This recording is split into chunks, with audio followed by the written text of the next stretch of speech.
Otya. Mujebale. Tukola. Chairman w'akakiiko k'ebikonde Alex Nsasage yabadde Alex Kangamenti yabadde Alex Nsasage. Mu ggwanga eri abeegwanyiza entebe y'obukulembeze bw'eggwanga. Bwe yavudde n'agamba nti Nuupu emikono district 38 temulina. Common Man's Party emikono district 86 temulina. Munyagwanaga ne mu Kampala. Vane mu Kampala. Vane mu Kampala. Ne Bobi Wine bamulaze. Nga ne waabwe gye bamuzaale Gomba. Nga nayo. Nga Common Man's Party ebusoga bigirwa gyava. Nga tebalina.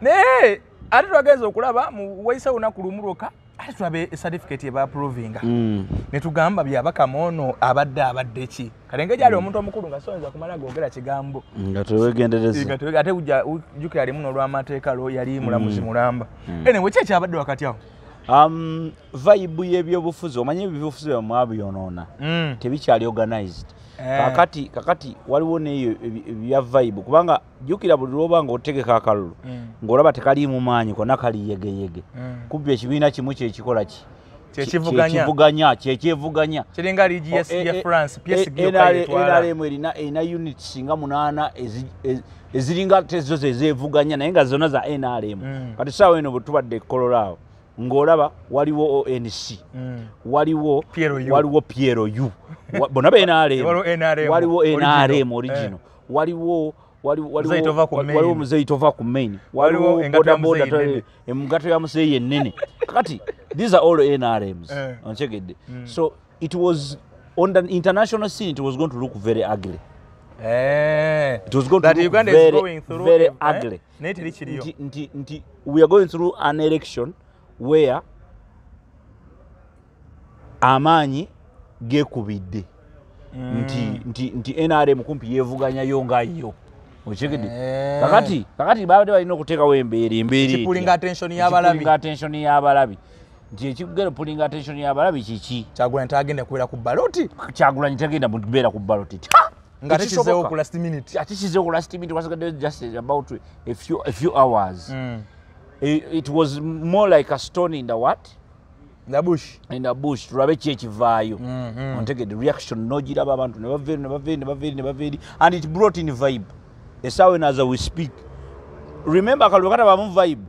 Naawe akategese batandika okweraliika bagamba akalulu ko tebakeesiga kubanga Kigundu you remember. Ne waliwo sente b'ekugenda gwe mulugunya kwa nkawedde. Kigundu Kigundu okuva kwa Kabwayi kwa Aziza Kabwayi sali Akabwayi nno ate yali mulala ng'ayogera oluzungu lungi nnyo yabeerako Akabwayi yaliko ne speaker parliament yabeerako ndoza minister wa finance yali Kasaija ani yaliko mu speaker parliament tata wono MP we Koboko yani Ayume I don't know Ayume that guy is called Francis Ayume but tata we yaliko speaker kati nkugamba nti okuva kwa Kabwayi vibe ebaddengawo vibe ebeerawo kati gwe bw'oteeka kalulu kati mu vibe bw'ogissa wansi waliwo bingi byotegeeza ekisooka kiki abantu abavuganya mwabasuffocate nze nnyo kubanga gundi electoral commission erina ne right okukiriyalinga newankubadde emikono togirina weekiri ekyo esobola okukikola kati gwe giri gye bakkiriza nti gyemituufu wagirabyeko ne gye bajjewo nti mikyamu twagirabyeko nti kuba mandigabe Martin Kimbowa yasayiningira gundi yasayininga Bobi Wine ate yasayininga ne Museveni so guba mufu yasooka okuguleeta ye mutuufu naye mu mbeeyo temulimu okwekuba eri chairman w'akakiiko byayogedde bwali kubanga yagambye byayogedde tulaba nga timing emumala yagambye nti twabakubiranga amasimu alo Kalungi Samuel wawa Bobi Wine omukono nedda alo Martin Kimbo ate kati jukira waliwo kye tuyita intimidation oyinza okukubira omuntu wa Nuupu ng'atya bamujjako omukono nga agambye bannange sibalinako buzibu naye bannange kati oyo omuntu bwate omukubira essimu ajja kugamba banaye nedda simuwanga andi kye ngamba kyembadde mbuzamu ekyo timing emala nti emikono emirala gye batutteyo gye district asatu mu 8 ze babagamba gye batalina bafunye obudde obukuba amasimu ng'olala mu weekend bafunye obudde obukubira abantu abo amasimu nti ddala mwabawadde bane emikono njala nkubulira ebigambo bino nti kugambe kati ebyo byonna byonna nze namaze obisaaminga apo kuba nabirowoozezzaako nabenza obisaaminga nti wano wabaddewo okusika attention abantu babagambe bandi mujje mu kalulu kuba abantu badde ffe tubadde tujja tusomesa abantu nga tubagamba nti akalulu kano mukagendemu naye mugende mulonde mutambule mugende kubanga jjukira baleeta process vote abanuupu ffe ne tugikuba nnyo ekitukubya process vote nti abantu bakooye embeera embi omuntu ajja genda alowooze nti process vote egenda mukyusiza obulamu afiirewo tumufiirwe buki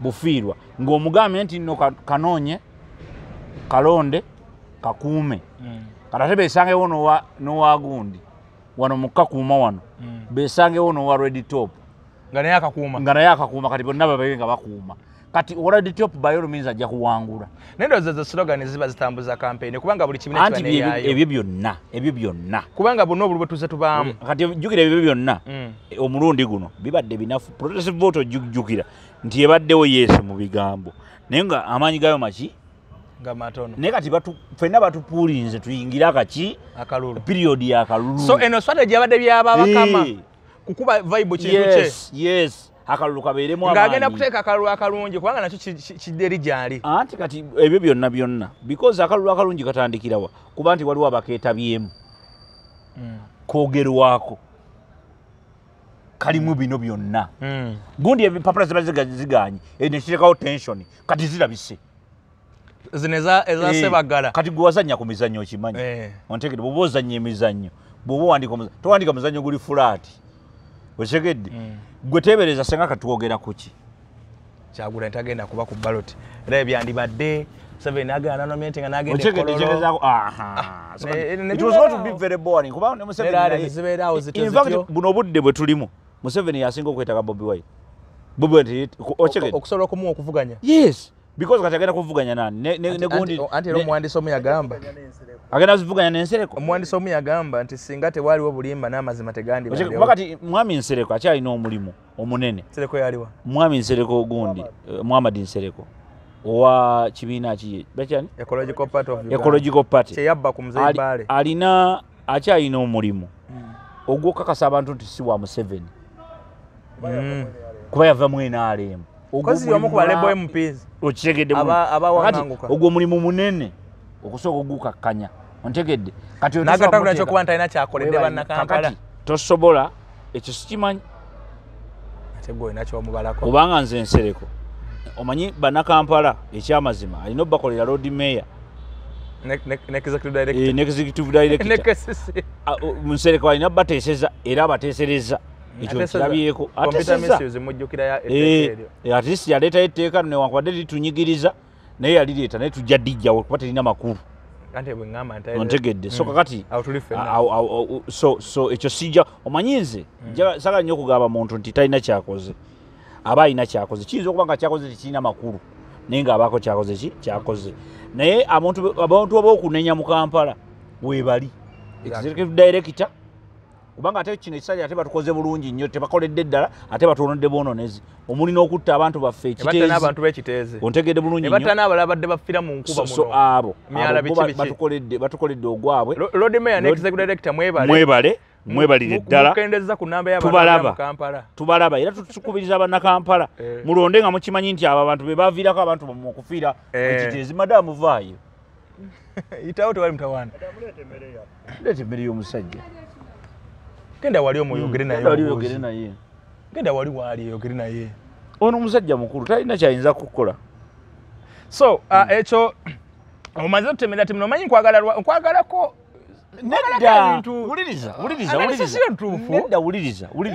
wuliriza abantu bagenda kunkyawa ate ndi oke bankyawe naye nze nja kwogeranga amazima nze ndi scientific bwe bukeera ku makya nga waliwo ekirungi Bobi Wine kyakoze nja kukyogera so kyabadde kijja kulabika Museveni yakikozera nja mugamba nti weebale okiibwa kyabadde kijja kulabika kitya nga direct opposition leader tali ku ballot Chibadde wuliriza.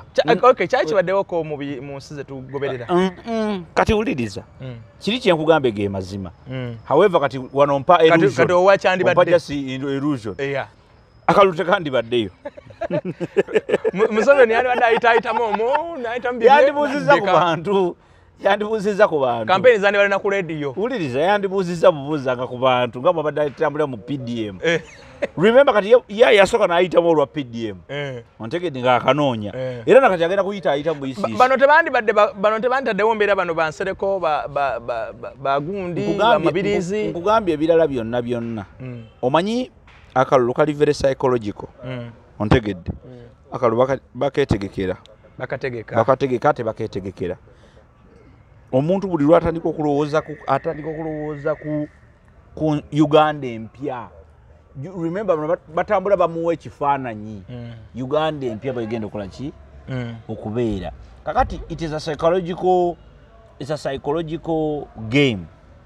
Ontegedde. Gyolina okuzimbiramu abantu. Tosobola kikola bukozi. Kyovala nze mbadde nenya Nuupu ku kyobudde. Tibamala obudde bungi mu projects ezitaabayamba. Zino ez'abampuuga, bwate mpuuga ono. Ate projects watu batambula. Anti kyenkugamba nti kati project eyo kati nze ngamba mu kifo kya mpuuga bantaddewo ka project ate akalala. Naye NRM era naye ebadde n'ebyayo. Gwe tomanyi nti NRM naye ekisanya kiweddeko. Anti NRM challenge advantage erina. FDC yeno time mwe baawukanidde nabo badde n'ebyabwe. Anti kyenkugambye nti kati NRM advantage erina. Nti NRM erina bali mu buyinza, balina resources nyingi. Yes. Ontegedde. Era abantu bangi mu NRM tebawagire NRM. Abamba bali mu kola bali mu business. Otegedde. Boss. Boss. Nze njagala nkubulira ebigambo bino. Wuliriza ebigambo bino. Akibina kya bujjajja. Mweyakulira. Nze taata wa jjajja wange yalwana olutalo. Era Biden mzee wange yalwana. Yani ebigambo byangamba ku Museveni. Era nze Museveni simulinaako buzibu. NRM njinako issues mpitirivu. Ne Museveni ng'omuntu simulinaako ki? Naye okulwawo kwe tekukukosa. Wuliriza ebigambo bino. Yes. N'okulwawo kwe tekukukosa. Lwaki? Nze nina ebintu taata wa byangamba ne jjajja byangamba. Ontegedde ne Uganda bwe yali n'ebigendera. Tegoza jjajja byagamba mweje emyaka bye bikyata. Wuliriza nedda waliwo ebintu bye tuwa respect. Ontegedde nze tondaba wano nze omu ku bantu batawagira gundi kujja kwesimbawo bamuyita ne wapeyero General Muhoozi. Lwaki? Bino si byakusikira busikizi. Ekyo kimu. Naye ekyokubiri Muhoozi tatubanja. Ontegedde tatubanja. Akwire mbeera nnungi. Okigedde tatubanja. Bikimba kimuwadde. Talyanga ku lumonde mubisi. Tatubanja. Ontegedde. Awo nkukiriza. Ffe tusobola okumubanja. Kitegeeza ki nti Muhoozi essaawa eno ze byenjagala okupulira ng'akola nga CDF tinakutte abali b'enguzi bali munda. Tetunakirabako. Nakutte gundi alimu. Naye okuŋŋamba mbuno. Ayi naye omulaba mu byabufuzi. Nze okundaba mbuno nakutte gundi ali mu basement. Awo nina issue naye. However, being a CDF, I respect him with all due respect. Omulaba ku Twitter nga tugenda kola tujja kola ebyo. Era nze Muhoozi bw'akeera ku makya ne yeesimbewo. Ontegedde bulungi nnyo atunnyonnyole. President yabadde ng'ali ku nomination ye Lweza. Bawaddeyoko bannamawulire chance omubuuza ku bibuuzo. Nnamawulire yamubuuzizza yabadde wa NBS n'abakooza. Mr. President, apart from organizing elections, are you preparing for transition? And how are you preparing the transition? Kyabadde kibuuzo kirungi ate nga kinene. President Museveni yatandise bw'ati. Enkulaakulanizze wano Lweza kyali kyalo kakati waliwo factory y'abayindi. Electoral Commission kati ekulaakulanyizaawo. Abamawulire mwaze ne kamera zammwe. Wanoona mukubeewo ebifaananyi abantu balabe nti ensi egenze ekuze ekulaakulanye. Yamaliriza nga tazzeemu kibuuzo kya mwana kye yabuuzizza. ate nga ndaba kyade that was a very hard question. Era yaliyo senata kiddamu lwa nsonga bbiri.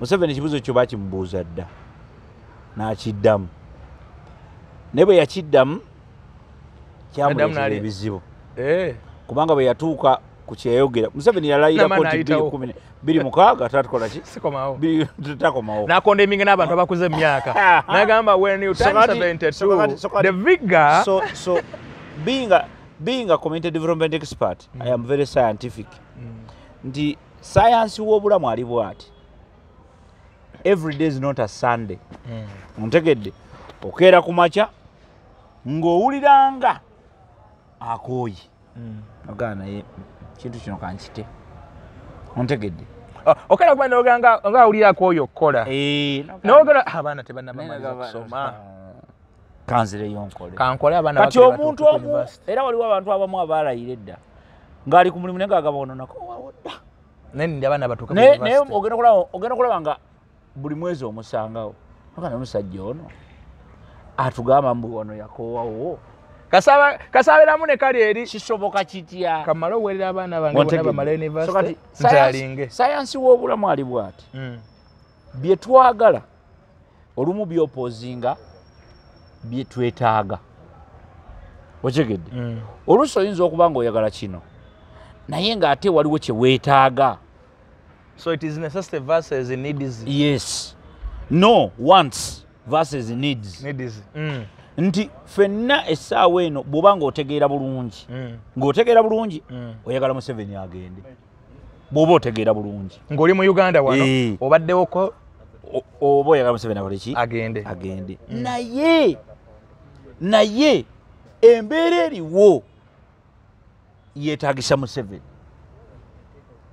era njagala nkubuulira obudde buno bwe tulimu Museveni tatwetaaga naye ate ffe tumwetaaga because Museveni yatukamula dda juice n'amukola ki n'atukamula ne tugu yamumalamu webeera nti kati evaamu musaayi webale nnyo kati Museveni essaawa eno as we speak he does not need us, we need him. To do what? Obo oyagala oba toyagala. To prepare the transition. One, to prepare the transition, to protect the gains that he says, to protect, to put everything in order. Kubanga bw'amala n'akiva era mu by'osabira ntera okulaba abantu nga bamubika. Mu by'osabira tosabira president okugwa bugweri. Ekyo tokisabanga tekibangawo. Mu by'osabira ng'osaba sabira nnyo president abe mulamu so that olunaku lwakwasa omuntu yenna entebe oba ali bagikwasiza oba naye nga waali agimukwase buki bukwasa. Mu by'osaba tosabanga Museveni mbwawogokere mu mmotoka babeere nga bamutwala buno obuligome nga buvuga owulire ebigambo nti omusajja ayisaawo. Ekyo tokisaba kubanga waliwo abantu bangi nkugambe olwedde naggambye dda waliwo abantu bangi abali mu NRM nga bambala yero bambala buli kimu ekya yero buli kimu bakola bya yero naye nga tebabeerako mu yero. Ekyo kitegeere naye abamanyi ye abamanyi Museveni abamanyi Museveni amanyi bulungi nnyo abantu abamwagala n'abatamwagalirako ddala yadde nga batuula naye bwe bati naye nga abongera ebifo buli lunaku olukya. President ali scientific science ali bwati mu bukulembeze if you become a leader you cease to be omanyi bwe becoming a leader waliwo ebintu byolina okuba nabyo byolina opozesinga era muganda wange Kyagulanyi bimutabuddemuuko olina okuba ne patience obugumiikiriza okugumiikiriza things that are kugamba ng'omuntu akuyita omusiru kinga obufumbo gwe lunaku lwe baligamba nti mukazi we yakuloga omanyanga nti gojja fumba. Omukazi olwo ali kuloga ne bagamba nti omukazi yaloga oyo omusajja saa 2 mbw agendaka omanya gwe kati oli ku kituufu. Kati Museveni alina obugumiikiriza obuli unspeakable n'obulya gundi yalidde enguzi. President n'agamba nti katulabe ogenda kulya nti mujja wano n'amuteeka waliwo abantu abamu nga babbi nnyo nga ne president abamanyi ng'abatya n'obatya otegedde nga bamuwa emisango lunaku nti gundi yabbye why do you steal everything nakasanza mu lujja nga gatambula otegedde nga babbi nnyo nga bakwano nga abamanyi babbi nnyo naye nga ate bamuyamba naye okubeerawo kyava bo batabanyi. Thank you. nga bayamba neggwanga waliwo abantu abamu nga bali skilled nnyo ebituufu nno naye nga mubbi nga mubbi n'ayongeza mu budget ya ministry ye n'akwata ministry n'agigeza budget nga mubbi nnyo nalaba omukyala Geraldine Sali permanent secretary wa ministry ya awaawo nga ku KCC bagita bateri awo ministry nga ku KCC ministry bagita batya mama kunga ku KCC ye waliwo budget omukyala oyo bamuwa sente nga zizimba ekizimbe kya ministry akulamu furniture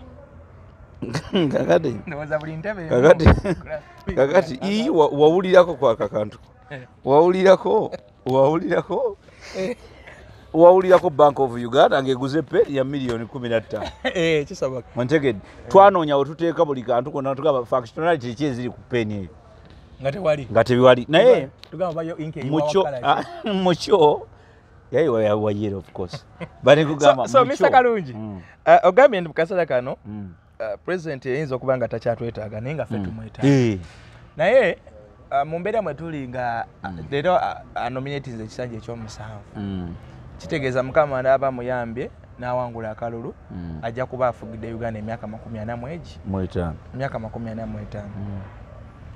emyaka 45 oba okyakola birungi eri nsi yo oba kati ovuga buvuzi bansi owalula kigaali bannansi tebakyalina kyakukolera ku myaka 45 ekyamazima it is a special case tebitira kulabika it's a special case it is not easy to determine naye abantu bangi tulabye engeri gye badde bavaako ab'emyaka 45 so it is where I have my prayer nti essaawa Museveni ffe tusinga okumukola ki okumwetaaga si kumwagala ekyo kireke okumwetaaga ontegedde nti President Museveni wano waalina otuyambira ontegedde bulungi nnyo so kati omanyi waliwo wootuuka ku level ng'olina okuyamba kati President Museveni olw'okuba nti ffe tumulonzedde ebbanga ddene kati ekirabo kyagenda okutuwa oba kyalina okutuwa kyalina otuwa kyagenda dida kwekitekako kyalina okutuwa ekirabo kyalina okutuwa kukwata eggwanga lino n'alifikisinga kubanga buli institution kati eri mu Uganda Museveni agimanyi from inception efudde buli institution eri mu Uganda agimanyi since inception era President Museveni amanyi n'abasobola ministries amanyi n'abasobola institutions ezo kankuwa butaano eyo point yogedde enkulu abamanyi abazisobola nti essaawa yeno y'okutandika kati okunyiga empiki etamukuumira mu buyinza wabula eyogamba nti kati bwe mba ŋŋenda kimbo wamuleka wali kyekyo kyogera nti kino essanja kyagenda okukwata afikisinga ebyasoba ministry ya golikale kyebamweta baminisita 5 eyina owamagana eyina owa fisheries eyina owa water njagala minisita kati president wano bwe budde bw'okukola ki oba otereeza okategerekengezaako okugamba nti kati kubanga naye yennyini ng'omuntu emyaka 45 mingi gimususseeko okege gimususseeko kati toyagala kulaba bibadde mu nsi ndala nga bibeerawa era kikola nti wentera okukayanira n'abantu bano abalala bano abatera okwogera naawe ojja gerogera boti tujja kulezinga lumu tukole bwe tuti tujja kola bwe tuti ebyo bikyamu olw'ensonga tebiggwa bulungi kalungi omusajja abalinga bamita Jerry Rawlings wa Ghana yali wa Ghana yafuga bannagana emyaka gyali mingi nnyo actually ndowooza afanagana Jomo Kenyatta owawano yafuga bannagana yali Kinkyata yali Daniel Arap Moi ndowooza ali Arap Moi naye ndi ku Rawlings yafuga bannagana emyaka mingi nnyo wabula bwe yali agenda yatula nsi nagana naye kanfikisinge byenasobya I read about him n'akomyawo constitution y'abannagana era President Museveni ebyo abitandise ng'okimanyi President Museveni bakomezaawo egundi bali mukomyawo bisanja ate nga tuwulira kino kyebagamba mbu balina kyebavuga nti ba MP bagenda okulonda nga president anti wuliriza kati ebyo byonna byonna byaki lwaki omanyi lwaki kyayagala okukola manyi kyebaagala okukolaawo president essaawa eno bw'amala ne bukya ku makya n'abawo omukisa n'abawo omuntu temumulonda okimanyi ekyo nga ye anti kati of course tebamulonda olw'ensonga nti President Museveni n'akeera ku makya n'agamba ne bwaleeta Obote nganze n'anteekawo temunnonda anti buli omu kubanga mulinawo busungu nti ajja kukola oli okyegedde mumulinako obusungu kati tolabangayo wuliriza kankulage tolabangayo pulezidenti ng'agenze ewantu muno by election ezo ng'agenze n'akubira omuntu campaign ne batamuwa ne bagaana okumuwa kyaliwo kawempe wane wannalukola webale nnyo okyegedde kigeza kukulaga otategeza kukulaga nti abannayuganda olw'okubanga remember ffe mu bannayuganda kyova olaba nze ama special person tuli batono abalowooza bwe tuti abannayuganda basinga balowooza bwe bati twakowa Museveni n'ebimuddiridde n'ebimuleeta ne bakwano bwe n'abalya mu nju ye okyegedde kale ekyo kyatya kakati ekyo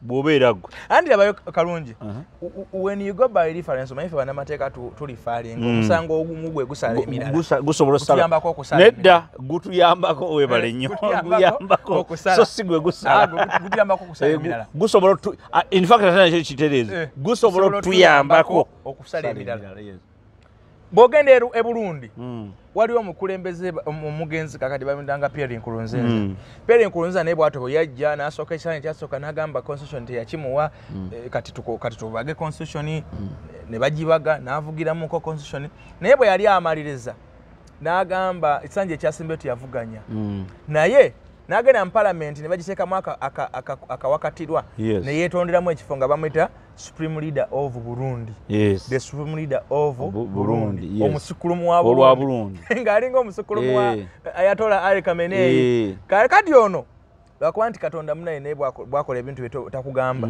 okulonda kwali kwakamala weeks 2 n'afa. Yes, kakati ebyo leka nkubuulire ebyo Mwami Museveni lwaki akola ekyo wuliriza President Museveni ayinza obutakolera ddala ekyo n'ebyagenda kubikola ate alina okubikola ate njagala abikole kubanga n'omulamwa gwaliko omulundi guno abagambye protecting the what the gains kubanga why does he want to protect the gains because he knows we can lose all of them because by one mistake mu bakulembeze abalwawo bwe batyo one mistake esobola okufiiriza Uganda buli kye yali efunye okuva ku mirembe okutuuka ku buli kimu nawano netulemera okutulawo ono oli mutuufu naye nina ekintu kyendowooza kikino Mwami Museveni okukuuma to protect the gains nekiri kyogambye nti ekyamazima omuntu ina gw'anaaleeta tajja kuganja abantu tebajja mwagala nga balowooza photo steps zaani z'oli akadde kano Mwami Museveni bw'akwata opposition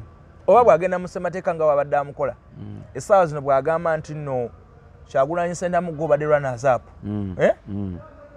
Nkwado oba prime minister Lukwago naawe obaddewo Nkwado oba ssaabalamuzi w'eggwanga kisobola okukola kisobola ne kimutwala bulungi ye n'agenda bulungi yes kisobolera ddala okukola Tinabanja obadde prime minister mu gavumenti yange challenge yaffe gye tulina n'abantu tebazanya politics bwatyo wano tanatuuka wano politics waffe gwe tuzanya wampalana ontegedde wampalana otegedde politics waffe gwe tuzanya wampalana in sense that for olwaleero batukyayirwa kuba nti tusidinga ne Museveni naye ngaakukyawa wa Nuupu tenga mukwano gwo anti yalaba nti gwolemezaawo kati yalowooza no si bwe kiri because nze nina akalulu aka nga naawe kokola ki kolina kati naye kati olina ajja n'akukyawa kubanga oli sidinga ne Museveni ne olina akukyawa n'atafuna budde kubuuza naye lwaki ntegedde oba n'atafuna budde kutegeera nti naye ddeda awo muli batuufu kubanga nze nange waliwo lweŋŋamba nti Nuupu wannaye wano Nuupu bagireke wano Nuupu nedda wano Nuupu ntuufu wano Nuupu eri bweti okitegedde bulungi nnyo kati tulina oyo politiki w'olusuusuuto nti omuntu ayagala oli atuuka kuleva egamba nti oyo gundi tasobya dakika mekaawo 44 era zaabadde 44 eweddeyo tenazikira egenda zikira ekibuuzo kinyala okubuuza kisemberayo ddala tuwunzike programu y'olwaleero ku myaka 40 ng'agenda kwongerako 5 gibeera 45 Mwami Museveni n'akabinja ke oba ne NRM bintu kibyolaba nga bikyalemyo nga biri pending nga biringa buli kaseera kyekibalemye okugenda baagala kino at least kino nga lwe twagambye nti oli wawulya oyagala kugenda kuva ku mulimu neno gamba abaana tebannamaliza kusoma kanjire nga ntwaliza guno omwaka abaana basoma kiki kyolaba ddala ndi ekyo mwami Museveni ekyo kyekimulemezezzaawo ne banne era mu myaka gino tano mugimu agenda kifixinga buli kimu President Museveni akikutteko akuge mazima buli kimu akikutteko naye nga bwe yagamba nti Uganda yakatandika omuwoomera it's very unfortunate kubanga president ekiseera kino tubadde tujja kumwetaaga nnyo babadde ajja tugasa nnyo naye it is already too late by age emyaka gimukoze ki giweddeko naye nga Uganda ekisookera ddala emyaka gyetaagisa waliwo gyetaagisiriza ewalala singa katugamba nti twetaaga olukiiko lw'abakadde lutula okubagasa amateeka omupya President Museveni omulaba senga mumumanyi senga temwogera ebyo bintu President Museveni erinnya lya president lyetaaga namutuuma balitigate ku mannya ge ateekeddwa okuba nga mu bwongo bwe talinaamu kirowoozo kyagala kubeera under anybody and the fear of the unknown is also very high waliwo ebintu bingi bye tutamanyi oba bye mutamanyi abantu bangi balina abantu baffe manyi balinamu waliwo abantu abalina olugezigezi omanyi twetaaga reconciliation we need to reconcile with one another abantu bangi abaagala okukwata President Museveni oyo omanyi kati ensi ekuze kati olw'okuba nti ensi ekuze ebintu bingi abantu bye bamanyi bibandibadde tebamanya okyegedde abantu bangi bamanyi ebintu bingi abamu basirise n'okukola ki n'okusirika olwaleero ffe twalikolinga n'akatabo ke bayita master deceit okimanyi bakakoolinga off akakadde kenyini ke yawandi the original nze nafuna omukisa nagisomako naye tolina woyinza gijja kati yali yeeyabya exactly now olw'okuba nti kiri bwe bityo tuli mu kiseera nti we need to reconcile that's why nze bwe mpulira omuntu ayogera ebigambo ebigamba mbu oyo ki tugera basiba nga nti tetujja balonda katujja tulonda Museveni paka nga tufunye omukulembeze anaalowooza ku reconciliation first before anything so kati ekimulemezaawo alaba talina bagenda ku reconcilinga nabo bategere point ye webale nnyo bangi nnyo kubanga abantu betulina essaawa eno babusungu bungi baitha abantu banyiza reconcilinga ne Museveni be bano gundi oyo omusajja alina mwaka amutima ogwo bamunyagwa tayipu yaani omulala munyagwa ndowooza ku tiimu eno yonna eriwo naye ate President Museveni abadde alina omukisa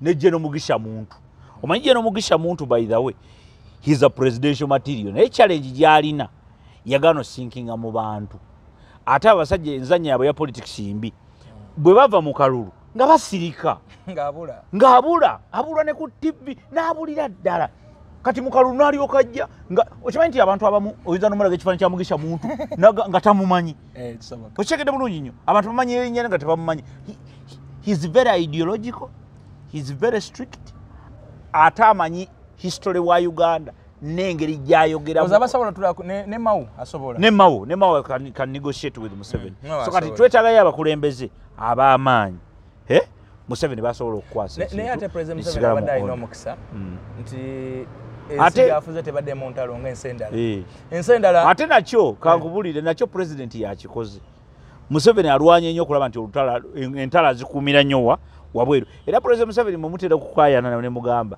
Museveni atuta amagye gaffe akatutewa biki bugano magye gaffe naye Museveni buli lwalaba olutalo nga luli e Somalia ng'asindikayo abaana babakube nga tebannaba kufuna maanyi gakola ki ng'afuna ala ye Somalia amanyi bulungi nnyo nti ezo entalo ziraba entalo zonna mu nsi spill overs sibula nga tusibula abatulaba mugende muyingire akalulu kano kalulu katandise Museveni olwaleero yakoze